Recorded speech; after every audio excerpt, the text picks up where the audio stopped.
Domain बच्चों क्या है? डोमेन की डेफिनेशन है the set of all those input values that can be put in the function so that the function remains real and defined. यानी कि हमने function में जैसे कि पहले तय किया कि फंक्शन में हम इनपुट देंगे फंक्शन को और उस इनपुट के बदले में हमें आउटपुट फंक्शन देगा। तो बच्चों जो हमने इनपुट फंक्शन को देना है उस इनपुट को क्या करना है? फंक्शन को दो कंडीशन सेटिस्फाई करना होगा उस इनपुट के लिए। यानी कि जो हम वैल्यू पुट करेंगे उस वैल्यू को पुट करने के बाद हमारा फंक्शन जो है वो रियल रहना चाहिए, यानी कि वो कॉम्प्लेक्स नहीं होना चाहिए, यानी कि स्क्वायर रूट जो है वो नेगेटिव ना आए। इसके बाद हमारा फंक्शन जो वो डिफाइंड होना चाहिए, यानी कि इंफिनिटी ना आए, यानी कि डिनोमिनेटर में हमारे पास जीरो ना आए। तो आपने याद रखना है कि डोमेन वो वैल्यूज हैं, उनका सेट है वैल्यूज का जो कि फंक्शन में पुट करनी है और उनको पुट करने से आपका फंक्शन जो है वो रियल रहे और डिफाइंड रहे, यानी कि आपका आंसर जो है वो square root of negative values का ना आए, क्योंकि उसमें आयोटा इन्वॉल्व हो जाएगा, कॉम्प्लेक्स नंबर्स आ जाएंगे, हमें कॉम्प्लेक्स नहीं चाहिए क्योंकि हम रियल नंबर को अब से ऑनवर्ड जो है डिस्कस करेंगे। इसी तरह फंक्शन डिफाइन होना चाहिए, इंफिनिटी नहीं आना चाहिए, और इंफिनिटी कब पॉसिबल है? जब हमारा डिनोमिनेटर जीरो आ जाता है। तो इन दोनों चीजों से हमें बचना है। इसके अलावा जो भी वैल्यूज होंगी वो हम फंक्शन को इनपुट दे सकते हैं। तो इसके बाद बच्चों हमारे पास रेंज की डेफिनेशन है the set of all those values that is found against the domain is called range of function. यानी कि उन तमाम वैल्यूज का सेट जो कि हम डोमेन के अगेंस्ट हमें मिलती हैं, यानी कि डोमेन हमने पुट की और उन डोमेन के लिए जो हमें आउटपुट मिला, उन आउटपुट्स का जो सेट है उसे हम क्या कहेंगे? रेंज कहेंगे।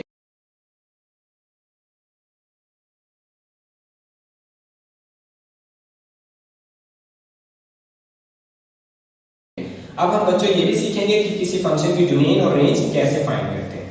किसी फंक्शन की डोमेन और रेंज कैसे फाइंड की जा सकती है, यहाँ पर हमने तीन केसेस बनाए हुए हैं बच्चों। सबसे पहला केस है अगर आपके पास फ्रैक्शन हो, यानी कि न्यूमरेटर और डिनोमिनेटर की फॉर्म में हो, तो हमने जैसे कि फंक्शन की डेफिनेशन पहले की और उसके बाद जो हमने डोमेन की डेफिनेशन की कि डोमेन जो है उन तमाम वैल्यूज का सेट होगा जो कि फंक्शन को अनडिफाइंड ना करें, यानी डिफाइंड है।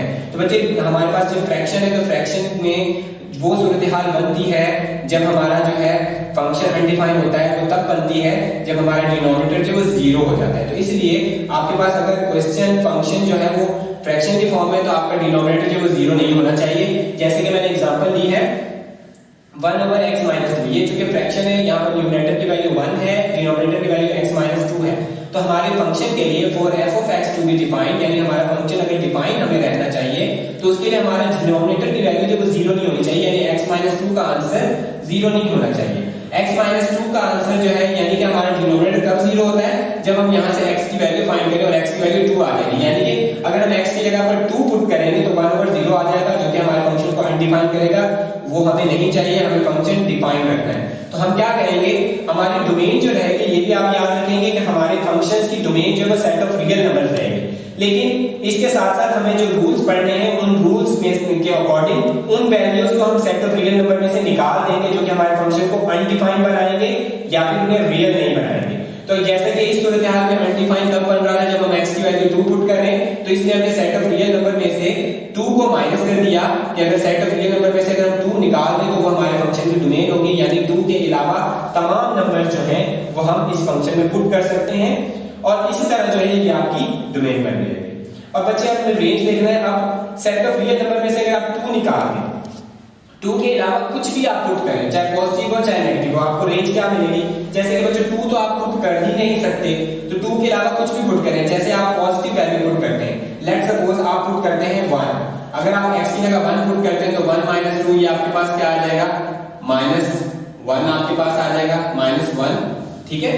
तो इसी तरीके से जो है आपके पास -1 अगर 1 आप लिख सकते हो, इसे -1 कह लो तो -1 आ जाएगा। इसी तरीके से आप x की जगह अगर कोई नेगेटिव वैल्यू पुट करते हो, लेट्स सपोज आप पुट करते हैं 1/-2 पुट करें, -2 × -2 ये आपके पास -1/4 आएगा।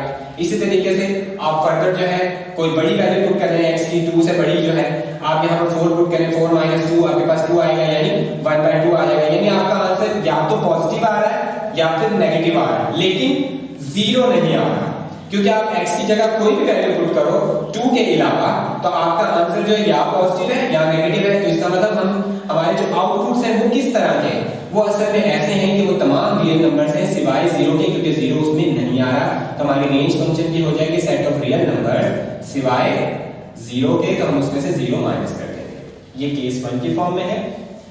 अब हम देखेंगे केस 2 में। केस 2 बच्चों हमारे पास जब स्क्वायर रूट की फॉर्म में फंक्शन आए और स्क्वायर रूट के अंदर वाला जो एक्सप्रेशन है वो हमारे पास पड़ा हुआ हो, तो हमें क्या करना है, हमारा फंक्शन तब डिफाइन होगा जब हमारे एक्सप्रेशन जो है स्क्वायर रूट के अंदर वाला जो एक्सप्रेशन है वो ग्रेटर देन और इक्वल टू जीरो, यानी कि उसका आंसर या तो जीरो हो जाए, क्योंकि स्क्वायर रूट जीरो का जो है वो जीरो ही होता है, या पॉजिटिव हो।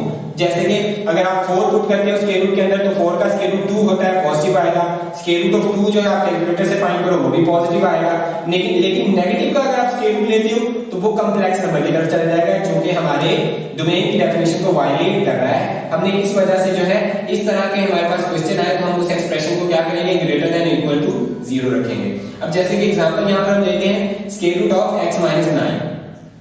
For f of x to be defined and real, हम हमारे फंक्शन को डिफाइन करने के लिए और रियल करने के लिए, क्योंकि इस सूरत हाल में चूंकि अनडिफाइंड तो नहीं होगा क्योंकि डिनोमिनेटर में तो 1 है ऑलरेडी, तो रियल करना होगा हमें। फंक्शन को रियल कब होगा, जब स्क्वायर रूट के अंदर वाली वैल्यू जो है वो ग्रेटर देन और इक्वल टू जीरो हो जाए, ग्रेटर देन और इक्वल टू जीरो हो जाए। अब यहाँ से -9 को आप उधर शिफ्ट करें तो ये हमारे पास x की वैल्यू आ जाएगी। x जो है हमारे पास वो तमाम रियल नंबर्स होंगे जो या तो 9 हो या 9 से बड़े हो, यानी हम कह सकते हैं इसे रियल लाइन पे कुछ इस तरीके से ड्रॉ करेंगे। आपके पास -इंफिनिटी है साइड है और ये आपके पास पॉजिटिव इंफिनिटी साइड है, दरमियान में जीरो है, यानी आपके पास 9 है, 9 से लेकर यानी 9 भी इंक्लूड है और 9 के बाद आने वाले सारे पॉजिटिव नंबर्स जो है अप टू इंफिनिटी जो है वो आपकी डोमेन में शामिल है। यानी आप इसको कैसे लिखेंगे, यहाँ पर देखिए यहाँ पर लेस, ग्रेटर और इक्वल का साइन है, इस वजह से हमने यहाँ पर क्लोज ब्रैकेट लगाया है जो कि शो करता है कि 9 इंक्लूड है, इस इंटरवल का ये एंड पॉइंट शामिल है। और इंफिनिटी साइड पे हमने राउंड ब्रैकेट लगा रहे हैं क्योंकि इंफिनिटी जो है ये एक आइडिया है, ये कंसेप्ट है, क्योंकि ये आपको शो करता है कि आप इंफिनिटी साइड पे जितने भी पॉजिटिव नंबर्स हो सकते हैं वो आप पुट कर सकते हैं इसमें, क्योंकि रियल लाइन की कोई भी लिमिट नहीं है। इसी तरह बच्चे अब रेंज हमने फाइंड करनी है। अब क्योंकि बच्चा आप यहाँ पर पुट कर सकते हैं 9 से लेकर इंफिनिटी तक, पॉजिटिव इंफिनिटी तक कोई भी पॉजिटिव नंबर पुट कर सकते हैं। अगर आप यहाँ पर 9 पुट करें तो आपके पास क्या आउटपुट आएगा, 9 - 9 0, यानी कि आपके पास 9 के लिए क्या आउटपुट आएगा, 0 आएगा। इसी तरह आप 9 के बाद 10 पुट करें तो 10 - 9 1 स्क्वायर रूट 1 आपके पास 1 होता है, यानी कि पॉजिटिव नंबर आ गया। सबसे पहले हमने 9 पुट किया 0 आया, फिर 10 पुट किया आपके पास 1 आया, फिर आप 11 पुट करें 11 - 9 आपके पास क्या आ जाएगा, 2 आ जाएगा। 2 का स्क्वायर रूट एक पॉजिटिव नंबर होता है, तो हम कह सकते हैं कि स्क्वायर रूट जो है, स्क्वायर रूट में जो भी वैल्यू हो इस तरह के एक्सप्रेशन में, तो आप उसकी रेंज क्या लिखेंगे, वो 0 से लेकर पॉजिटिव इंफिनिटी तक होंगे जिसमें 0 इंक्लूड होगा, यानी हम इसे कह सकते हैं ये set of non negative real numbers हैं इस फंक्शन की रेंज। अब बच्चे यहाँ पर हमने तीसरा केस देखना है डोमेन फाइंड करने के लिए, वो है 1 / स्क्वायर रूट ऑफ कोई भी एक्सप्रेशन हो सकता है आपका। अब इस एक्सप्रेशन को हमें जो है ग्रेटर देन 0 रखना है, इक्वल टू 0 नहीं रखना। इक्वल टू 0 बच्चे रखेंगे तो वहां पर जो है नीचे 0 आ जाएगा, डिनोमिनेटर में 0, एक डिनोमिनेटर में 0 जो हमारे फंक्शन को अनडिफाइन करता है, इस वजह से हमने यहाँ पर इक्वल टू 0 नहीं रखना, यहाँ पर सिर्फ हम ग्रेटर देन 0 रखेंगे। तो बच्चे यहाँ पर हमने एक एग्जांपल लिए 1 / स्क्वायर रूट ऑफ x + 4। अब x + 4 हमें क्या रखना है, x + 4 जो कि स्क्वायर रूट के अंदर फैक्टर है, एक्सप्रेशन है, उसे हम क्या रखेंगे, ग्रेटर देन 0 रखेंगे, ताकि हमारा फंक्शन जो है वो डिफाइंड रहे और रियल भी रहे। डिफाइंड इसलिए क्योंकि वो जो हमारा अनडिफाइंड नहीं आना चाहिए, इंफिनिटी नहीं आना चाहिए, और रियल इसलिए कि हम जो है स्क्वायर रूट में नेगेटिव वैल्यू नहीं पुट करेंगे। तो हम क्या करेंगे, स्क्वायर रूट के अंदर जो एक्सप्रेशन है उसे ग्रेटर देन 0 रखेंगे, यहाँ से x की वैल्यू फाइंड करेंगे। जो x जो है हमारा वो तमाम रियल नंबर जो -4 से बड़े हैं, -4 से ग्रेटर हैं।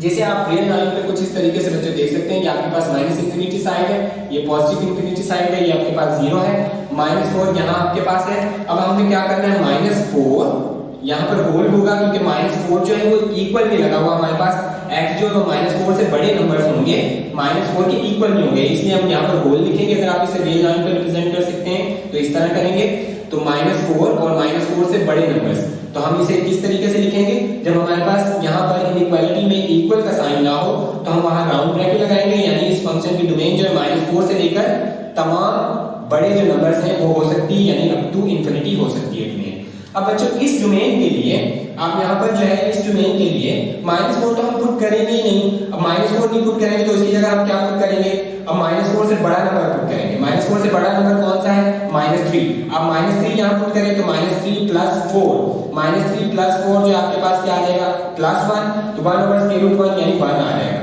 तो आपके पास जो है 1 आ रहा है। फिर उसके बाद जो है आप क्या पुट करें, -2 पुट करेंगे, -2 प्लस 4 तो √2 आता है आपके पास, जो कि एक पॉजिटिव वैल्यू यानी 0 से बड़ी वैल्यू है। इसी तरीके से हम ये बार बार पुट करके देखेंगे तो हमें पता चलेगा कि हमारे डोमेन पुट करने से जो आंसर्स आ रहे हैं, जो आउटपुट आ रही है वो 0 नहीं आ रहा, लेकिन 0 से बड़ा नंबर आ रहा है।